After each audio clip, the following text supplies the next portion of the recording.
The Christian 𝐓𝐇𝐈�𝐒 case was prematurely closed by authorities, but many questions remain.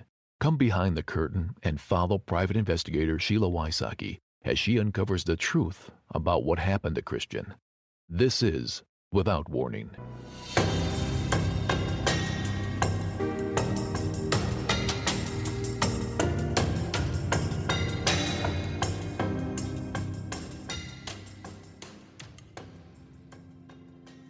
Ray 𝐓𝐇𝐈�𝐒 is Christian 𝐓𝐇𝐈�𝐒's mother. An open letter to the people who hold the fate of my son in their hands. When a parent loses a child, their world stops. It is the closest thing to experiencing your own death while still living and breathing. But you are living and breathing, and you do still have other children and other responsibilities, so you carry on. And as time goes by and people move on to another tragedy or celebrate their own milestones, you continue to tread water. Half of the time wishing you would drown, and the other half of the time feeling guilty that you don't. And time keeps going by, time that can heal most wounds but not all. The only thing worse for a parent than the death of a child is the death of a child by violence. A totally avoidable tragedy if the person who killed your child had what? Made better choices, had better parents, not been on drugs, been a nicer person. At the end of the day, it comes down to a person deciding that your child's life was less important than theirs. Their child's life was less important than what they stood to gain. They say when you have a child die that you join the club that no one wants to be a member of. When you have a child murdered, you become a member of a club that is much smaller and comes with its own unique challenges. One challenge that I did not expect and should not have expected was the fight to find justice for my child. It has been a long 3 years. 3 years filled with sadness, overwhelming grief, frustration, disbelief, disillusionment, and anger. Prior to my son's death, I never had much interaction with law enforcement. I thought all was right with the world overall. Ironic enough, I voted for some of the people who later would betray me. I foolishly thought most people are inherently good and would do the right thing. People who I had helped many times when they were in crisis would later show me their true character. It is a different type of betrayal when people who you are raised your entire life to respect and follow their rules does not give you the same courtesy or even empathy when you need that the most. Over the past 3 years, there has been frequent interaction with local and state law enforcement. The interactions have been widespread and range of personalities displayed. Some have been apathetic and disinterested, not taking the time to put themselves in my position and thinking, what if this was my child? Others have truly appeared to be concerned, but have been stifled by those who want to maintain the status quo of, if I don't ask, I don't have to tell mentality. And then there are those who just didn't bother to return a phone call because what would they say? They couldn't tell the truth. That would be bad for so many people. So they just didn't call, feeling this made them less culpable. But of all those people, the worst were those 2 or 3 that smiled sadly, patted your hand, and told you as they led you out of their office that they were going to take care of everything. And then as soon as you left, they were planning ways to keep justice from happening. Dishonest people, people with no conscience, people who were not much better than the criminals they were sometimes incarcerating when they deemed fit. Not when a jury reached a judgment, but when they reached their judgment. Not caring that they were playing with the emotions of not one person, but an entire family of grieving souls. Not caring that we could reach an almost euphoric high when we received a phone call of hope, but could come crashing down to the lowest low a day later when they did not follow through with what they had promised. This roller coaster of emotions that was only made worse by the incessant waiting and more waiting.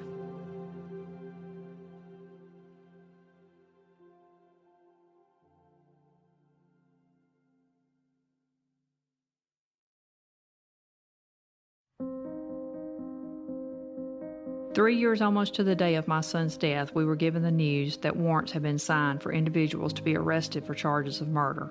Finally, justice would be served. Finally, people had done their job. Finally, the waiting was over. But the waiting wasn't over. We waited 1 day and then 2. We waited 1 week, which rolled into another, and still no arrest. Today we decided the waiting was over. We could not sit by any longer and hope that people would do the right thing, hope that this did not happen to another person's child, hope that somehow justice would prevail. We know these 7 or 8 individuals do not encapsulate or set the standard for all law enforcement. I know there are many wonderful, dedicated people who put their life on the line every day they work for the safety of others. I am friends with several officers who are dedicated to their job. Unfortunately, those people were not investigating my son's case. Those people were not in positions of authority to make a difference in my son's case. My son's name is Christian Shane Andriacchio. He was 21 years old when he was murdered by individuals for financial gain. These individuals were unemployed, uneducated, and unwilling to follow society's laws. They felt Christian was worth more to them dead than alive. They have been identified by MPD. Affidavits were convincing enough for the judge to initially sign warrants for manslaughter and then 3 days later upgrade it to murder. But now those warrants sit on the investigator's desk. No action taken, even though they readily admit Christian was murdered. I do not like posting on Facebook, but I feel this is the only avenue left to us to have the largest impact. Today I asked you to put yourself in my position. Do what the Meridian Police Department and the DA has not done and think of someone other than what is in their best interest. Share this on your social media. Ask people to call Chief Dubose at MPD or email him at bennydubose@meridianms.org and demand these warrants be carried out. Call Mayor Bland or email at percybland@meridianms.org and demand the investigators involved carry out their duties to protect and serve. This is an election year. The chief of police is an appointed position by the mayor.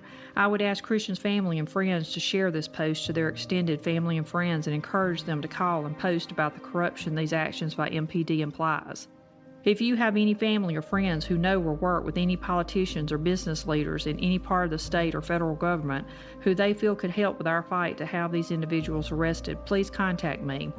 If you know anyone in any media outlet, please forward this to them. Christian's story needs to be told. Meridian is the sixth largest city in the state of Mississippi. The population is approximately 38,000. It's located in the East Central Hills region of Mississippi in Lauderdale County. The area surrounding the city is covered with oak and pine forests.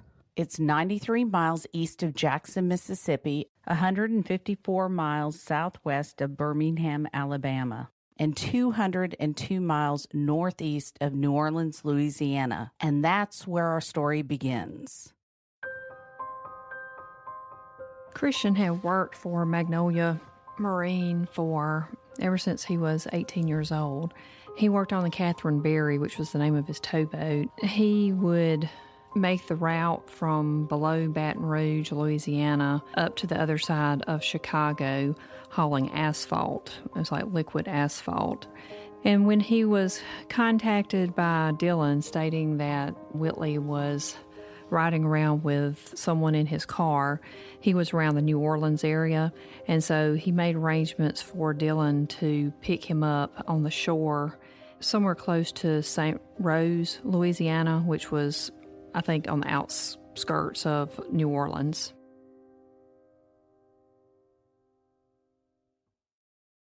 From 2009 to 2014, the Meridian Police Department was headed by Police Chief Lee Salburn, referred to as Chief Lee. On February 26, 2014, Christian Andriacchio was murdered. And on June 3, 2014, Benny DuBose was elected to Chief of Police and replaced Chief Lee. The Meridian Police Department consists of 115 full-time officers, but also has part-time and reserve staff available. Its Criminal Investigations Division responded to 4,000 cases, 2,000 of which were felonies. Yet, it has been described as, quote, the safest city in Mississippi with more than 30,000 people. The only daily newspaper printed in the city is the Meridian Star, which has been in operation since 1898.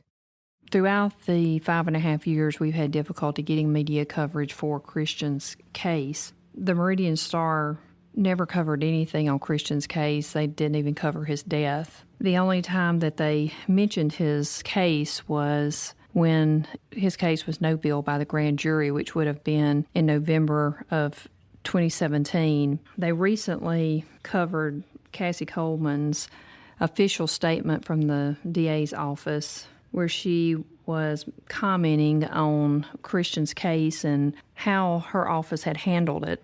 The Meridian Star did contact me for a comment, but they only gave me one sentence in the whole write-up, which was pretty much promoting Cassie. And this has been pretty true to course for the Meridian Star. They typically do not cover any negative press for elected officials or the police department.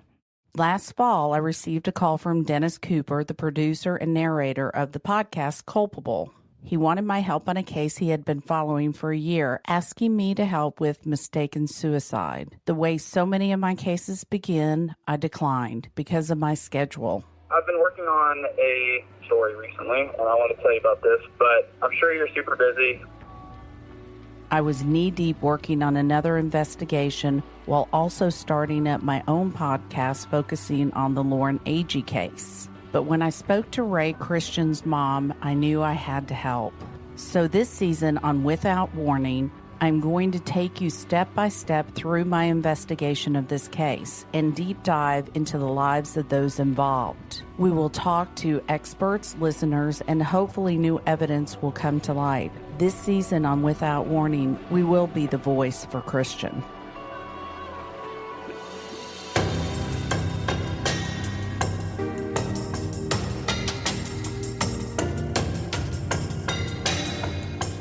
Without Warning. Executive Director, Executive Producer, and Host, Sheila Wysocki. Producer, Aaron Parker. Mix and Mastering by Resonant Recording. And Announcer, Tim Evans. Christian's family gives their full permission for any and all details to be shared in hope that the truth will come out. If you know anything at all, call 1-888-599-0008 or email tips@SheilaWysocki.com.